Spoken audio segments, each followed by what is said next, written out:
warahmatullahi wabarakatuh. Selamat pagi, siang, sore, malam kami ucapkan kepada Bapak dan Ibu dosen pengampu serta kakak-kakak asisten praktikum dari mata kuliah Otomasi Sistem Pertanian. Kami dari kelompok 14 akan mempresentasikan tugas besar kami untuk mata kuliah ini. Kelompok kami terdiri dari saya sendiri, yaitu Naura Zaira Mazaya, NIM 007, Paloma Matondang dengan NIM 064, dan Fatimah Izzatunisa dengan NIM 072.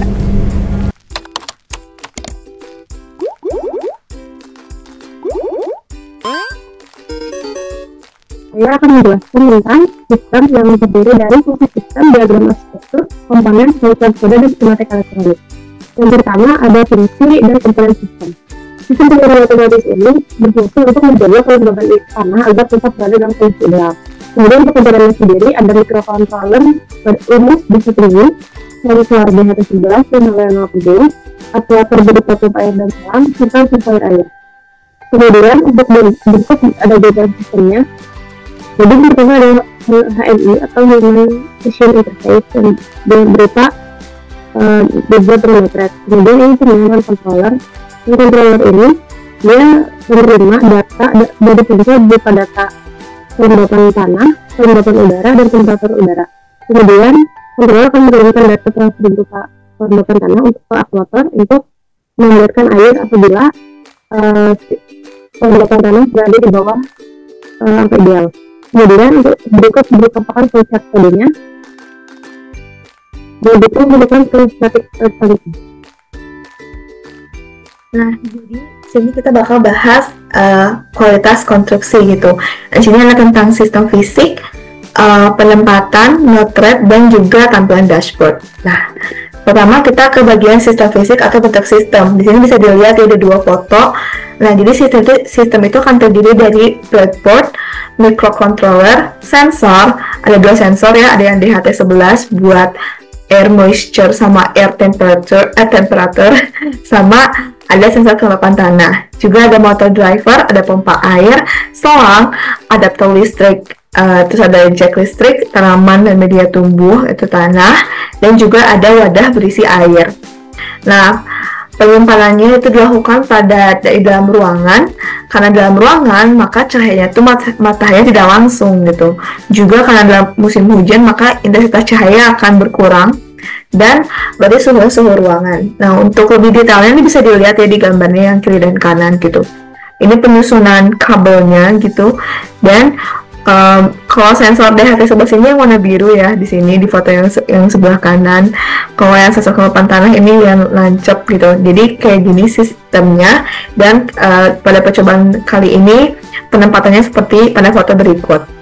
Nah, selanjutnya kita ngebahas di bagian node thread-nya. Nah, jadi ada 3 tahapan ya. Pertama ada input data, terus ada konstruksi node thread-nya, terus ada tampilan dashboard. Nah, input data ini dia ada 2 cara gitu. Pertama ada yang otomatis dan ada yang manual.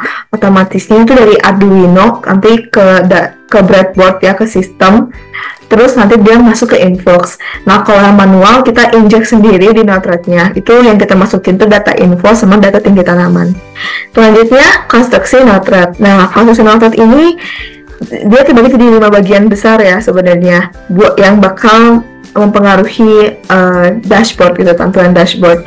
Pertama itu tentang gauge. Jadi dari data nanti dia bakal diatur untuk menghasilkan semacam kayak meteran lah ya gitu.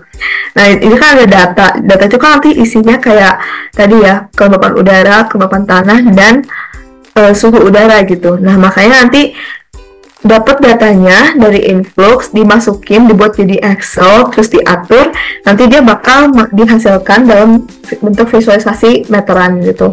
Begitu juga yang pompa. Nah, kalau yang pompa ini nanti bakal pilihannya apakah pompanya dalam kondisi manual atau otomatis, dan juga apakah pompanya sedang on atau off. Nah, setelah itu lanjut ke bagian penting lainnya adalah bagian control button ya. Nah, control button ini dia yang jadi interaktifnya gitu, interaktif dengan nanti sistem.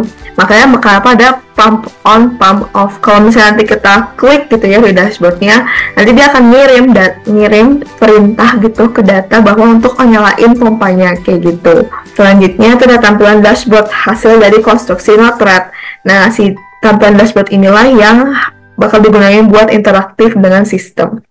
Kita langsung masuk ke bagian input data. Di sini bisa dilihat ya, ada codingannya, ada influx, ada juga contoh yang kita masukin secara manual gitu. Nah, bisa dilihat di foto yang bagian kanan atas itu, situ salah satu bagian penting, kita mengatur WiFi data atau jaringan yang kita pakai supaya ketika kita mengupload si Arduino ini ke sistem itu sama gitu dengan data atau WiFi yang kita pakai untuk influx dan juga Node-RED, jadi datanya bakal masuk. Nah, juga selain itu, selain si jaringan tadi WiFi, kita ngubah juga MQTT, kayak ini ada yang palm data kayak gitu. Nah, kita ubah bagian bucket sama name supaya dia spesifik nanti datanya, lokasinya. Nah, ini contoh codingannya ya. Ini si foto sebelah kiri itu contoh codingan pada sistemnya gitu.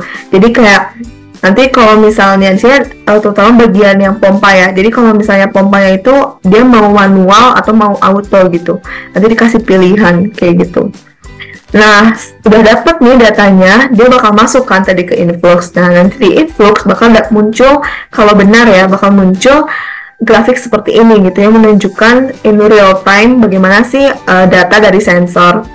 Nah, selanjutnya ini kan data yang otomatis kan, sekarang data yang manual. Bisa dilihat di foto yang kanan bawah, itu kita nanti masukin injek sendiri data info kayak waktu tanam, waktu panen, dan juga nanti kita injek sendiri tinggi tanaman per pengamatannya. Bisa dilihat, dan kalau kita mencet kayaknya kan 1W, berarti 1 weeks gitu. Kayak kalau kita pencet nanti akan berubah grafiknya. Selanjutnya adalah pengolahan selanjutnya data. kita akan ngebahas tentang metode pengukuran. Nah, metode pengukuran ini bakal ngebahas tentang variabel, ada yang ukur dan kontrol, spesifikasi sensor, error, dan peningkatan kualitas ukur. Nah, pertama kita bakal ngebahas tentang variabel ya. Variabel data itu sebenarnya 3 kan, data yang bakal kita dapetin gitu. Data lingkungan, data tinggi tanaman, dan data info. Nah, yang kita kontrol itu adalah data lingkungan serta data info gitu. Dan untuk yang nanti keukur sama kita adalah data tinggi tanaman. Bisa dilihat ini contoh grafiknya. Di data khusus, kita dapat membentuk penggambaran relatif berentang 20-80% dengan akurasi 0%. Lalu yang kedua berupa halo penting yang merupakan sebuah penggambaran tanah. Ini bekerja pada rentang suku daya 2 sampai 5 volt. Kemudian dapat mendeteksi kelembapan menjadi kedalaman 38 mm. Ini memiliki bentuk 29 kali 12. Selanjutnya terdapat dasar error yang ditemukan dalam sistem. Jadi di sini ada dua jenis error yang ditemukan, yaitu schematic error dan random error. Schematic error ini ditunjukkan oleh adanya perubahan rata-rata nilai kontrol. Nah, itu diakibatkan karena sudah dilakukannya kalibrasi sensor pada sebelum digunakan, serta adanya perubahan sensor di udah terakhir sehingga data yang digunakan tidak akurat.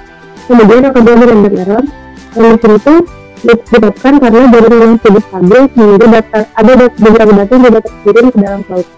Selanjutnya adalah pengolahan data. Jadi, data pertumbuhan tinggi tanaman selada yang tercatat pada aplikasi RedNote dimasukkan ke dalam Excel dan dibentuk menjadi grafik. Bila ditinjau dari grafik di samping, tanaman selada tidak menunjukkan pertumbuhan tinggi yang signifikan. Hal ini dapat dikarenakan oleh penyiraman yang berlebihan. Tanaman menjadi layu, rebah, dan kemudian mati. Sehingga dapat dilihat pada tanggal 6 dan 8 Desember terdapat tanaman yang grafik pertumbuhan